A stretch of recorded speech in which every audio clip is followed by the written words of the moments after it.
Bonjour à tous, moi c'est Pauline ou Pocho Doodle, je suis créatrice de stickers et grande utilisatrice des machines Silhouette. Aujourd'hui, je vous retrouve pour un tutoriel pour vous aider à faire votre premier projet d'embossage avec ce nouvel outil Silhouette. Il fonctionne avec la Curio 2 et la Cameo 5 que je n'ai pas encore. Donc aujourd'hui, je vous montre ça sur la Curio 2 avec le logiciel Silhouette Studio version 4.5. Allez, c'est parti! Pour ce tutoriel, nous allons utiliser un des deux outils d'embossage. J'ai choisi la pointe fine et le tapis spécial embossage pour la Curio 2 ou la Cameo 5. J'ai aussi reçu ce joli papier de la marque Silhouette spécialement fait pour l'embossage, on va le tester aujourd'hui. Il y a plein de designs disponibles sur le Silhouette Store pour faire de l'embossage. Vous pouvez aussi faire du texte tout simplement, mais moi j'ai fait au brouillon ce petit design. Je l'ai pris en photo et importé dans le logiciel Silhouette Studio pour pouvoir reproduire le design. C'est l'occasion de vous montrer qu'on peut dessiner directement dans le logiciel Silhouette Studio. J'ai la chance de pouvoir utiliser mon stylet pour le faire, mais ça fonctionne aussi avec la souris. Pour certains designs comme ces feuilles de chêne, c'était quand même beaucoup plus facile de pouvoir faire le design à main levée. Pour le reste, j'ai pu utiliser les différents outils formes du logiciel. Dessiner à main levée, ça fait quand même beaucoup de points, donc je sélectionne l'éditeur de points, puis simplifier pour limiter mon nombre de points et simplifier l'embossage. J'ai pu aussi gagner du temps en copiant mes feuilles et en faisant un miroir horizontal pour le mettre de l'autre côté de mon design. Une fois mon design entièrement reproduit, j'ai pu supprimer mon image de référence et retravailler certains éléments. N'hésitez pas à me dire si vous avez besoin d'un tutoriel plus précis sur comment éditer les points et les lignes dans Silhouette Studio. Comme vous voyez, il y a certains éléments de ligne que je dois supprimer. Pour ça, justement, j'ajoute des petits points et j'utilise l'outil qui permet de séparer les points, de scinder les lignes au niveau des points. Les points deviennent rouges. Je peux ensuite aller dans Objet et faire scinder tracé composite. Ça sépare la ligne en différents morceaux au niveau de ces points rouges et je peux supprimer ceux qui sont en trop. J'ai fait ça sur tout mon design et c'était prêt. J'ai donc pu allumer ma Curio 2 et comme je vais utiliser un tapis, je peux retirer la protection de mon support électrostatique pour placer le tapis d'embossage. Il y a des petites marques sur la Curio 2 et le tapis pour nous aider à le placer correctement.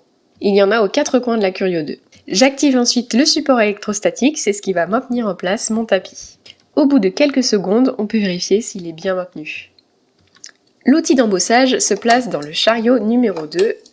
Je l'installe donc et je pense bien clipser.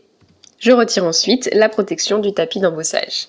Le tapis est légèrement collant donc il faut bien garder la protection pour ranger le tapis. Et je place ma feuille dans l'angle de la petite couche en mousse du tapis qui permet l'embossage. On peut ensuite retourner sur Silhouette Studio pour préparer la mise en page de notre projet. Je choisis la Curio 2, le lit électrostatique et le tapis de coupe Curio 2 gaufré. Le gaufrage, c'est l'autre nom de l'embossage. J'ai choisi une taille de média A5 parce que c'est sur ça que je vais coller mon design à la fin. Mais le papier en lui-même, c'est du letter. Pour l'embossage, il faut aller dans la fenêtre outils de spécialité et c'est le premier outil. On peut choisir de creuser les formes, c'est le destampage, ou de rehausser les lignes, ça c'est l'estampe et c'est bien écrit que notre feuille doit donc être à l'envers et que le design va être mis en miroir automatiquement. On va donc dans la fenêtre Envoyer et on choisit notre chariot 2. L'outil d'embossage et l'action d'estampe sont déjà sélectionnés automatiquement. Mais si c'est la première fois qu'on l'utilise, il faut créer nos paramètres d'estampe. Pour ça, il faut cliquer ici sur le plus. Puis on va créer un nouveau matériau avec ce petit plus là. Je décide de l'appeler papier embossage et je vais modifier les paramètres pour la Curio 2. Dans l'onglet chariot 2, à nouveau le petit plus pour ajouter une action de gaufrage qui est tout en bas du menu. Comme on n'a jamais testé l'embossage sur ce papier, on va laisser les paramètres par défaut. Je suis donc retournée dans mon chariot 2 pour choisir mon papier d'embossage et lancer la découpe. Une fenêtre de confirmation s'ouvre pour vérifier qu'on a bien tout fait avant de cliquer sur Envoyer. La Curio 2 va commencer par détecter la hauteur du matériau, puis elle va directement lancer l'embossage en retournant automatiquement le design en miroir parce qu'on a choisi l'estampe. Ne faites pas comme moi, le design était un petit peu long pour un premier test. Faites plutôt un design beaucoup plus simple pour faire vos tests de paramètres avant. Malheureusement, la mise en miroir automatique a fait que mon design ne s'est pas placé exactement dans l'angle de mon papier comme j'avais prévu. On va donc tricher un peu pour remédier à ça, vous verrez. L'embossage est maintenant terminé, je vais pouvoir retirer ma page du tapis. Pas facile de vous montrer à la caméra, mais de ce côté c'est pas mal. Par contre, le côté qui nous intéresse, il n'est pas assez enfoncé avec ses paramètres. Je vais donc le relancer avec plus de force. Mais avant, pour notre problème de placement du design, je vais choisir de faire du destampage à la place de l'estampe et aller dans Objets et Miroir horizontal pour faire le miroir moi-même. Comme ça, je suis sûre que mon design va bien rester dans l'angle de la page cette fois. Et dans l'onglet Envoyer, je choisis une force de 20 et je vais aussi beaucoup plus vite. Une fois l'estampage terminé, on voit bien que c'était plus profond parce que la feuille s'était bien adhérée à la mousse du tapis. Et le résultat de l'autre côté est quand même beaucoup mieux. Mais finalement, je pense que je préfère dans l'autre sens, donc on va creuser notre design, c'est pour ça que je copie mon design et que je fais à nouveau un miroir pour faire du destampage cette fois. Aussi, je sélectionne uniquement le texte pour le remplir et pour ça, il faut utiliser le gaufrage de motifs. On peut tester plusieurs formes de remplissage, on va commencer par celui-là et diminuer l'espacement.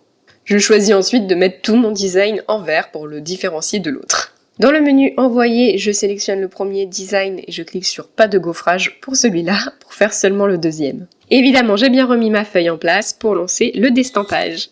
On voit bien l'outil faire les différents cercles concentriques dans mes lettres. C'est vraiment très long parce qu'il se relève entre chaque. Il y aura un meilleur moyen de remplissage, vous verrez. Par contre, ça fonctionne, on a bien l'intérieur des lettres qui est creusé et pas seulement les lignes de contour. Et voilà ce que ça donne, je suis contente du résultat et je vais passer à mon projet final. Après l'estampage, je vais vouloir découper autour de mon design.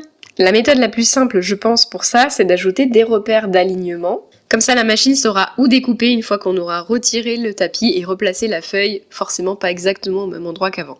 Pour ajouter les contours, je vais dans la fenêtre Contour, je choisis Contour et je décide de les mettre à 2 mm d'écart. Ça fait des contours autour de toutes mes lignes. Pour régler ça, je les mets en violet, je fais scinder tracé composite et je clique sur Souder les formes pour qu'il reste que le contour. Pour le remplissage du texte, cette fois je choisis le motif en forme de grille avec un espacement de 0,60 mm.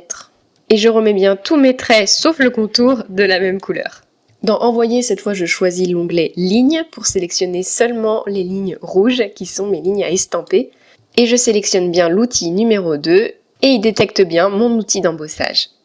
Mais avant d'envoyer, il va falloir qu'on imprime ces repères d'alignement. Donc j'imprime mon fichier, puis j'installe la feuille sur mon tapis. Le tapis est bien maintenu avec l'électrostaticité.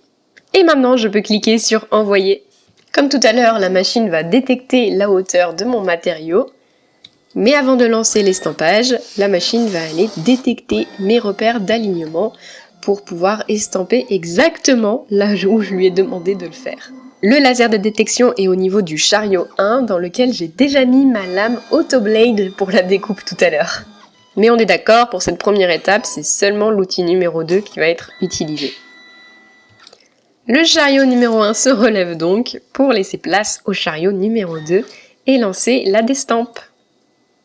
Et comme vous voyez, le remplissage gris est beaucoup plus rapide parce que l'outil ne se relève pas entre tous les traits. L'étape numéro 1 va être terminée avec ce dernier trait. Le chariot 2 va se relever et la machine se remettre en place. Je vais donc pouvoir retirer ma feuille du tapis, vérifier que tout va bien. J'avais laissé la place entre mes repères pour recommencer si besoin. Pour passer à la découpe, je retire le tapis et évidemment, je n'oublie absolument pas la protection du support électrostatique, c'est très important. Et je réenclenche l'électrostaticité avant de mettre ma feuille en place. Malheureusement, l'embossage a fait que ma page n'est plus du tout plate, donc je vais devoir la maintenir avec du washi, en plus de l'électrostaticité. Puis retour sur Silhouette Studio pour désélectionner mes traits rouges et sélectionner les traits violets sur le chariot numéro 1, et avant ça j'avais fait mes tests de paramètres de coupe avec l'autolame. Je sais donc que ça fonctionnera avec ceci, je peux cliquer sur Envoyer. Cette fois encore, la machine va détecter la hauteur du matériau avant de détecter les repères d'alignement. Elle va ensuite aller mettre ma lame autolame à la bonne profondeur. J'ai choisi une profondeur de 3 ici.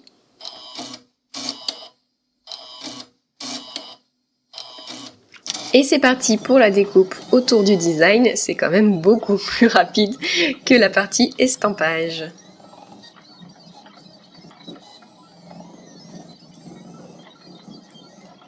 Je retire donc mes washi, puis mon design de ma page. J'adore vraiment la précision de cette machine. Et voilà ce que donne mon design terminé. Si vous avez vu ma vidéo bullet journal, vous savez que je l'ai utilisé pour le titre de ma page de couverture. Et j'ai eu envie de faire ressortir un peu plus l'embossage en ajoutant une couche de couleur qui s'appliquait naturellement seulement autour de mes lignes embossées, ce qui a bien fait ressortir le blanc du papier. Surtout une fois que j'ai ajouté du crayon de couleur un peu plus foncé que cette pastel. Et voilà, c'est la fin de ce tutoriel embossage avec la Curio 2. Merci d'avoir regardé la vidéo, j'espère que ça vous a bien aidé à vous lancer aussi.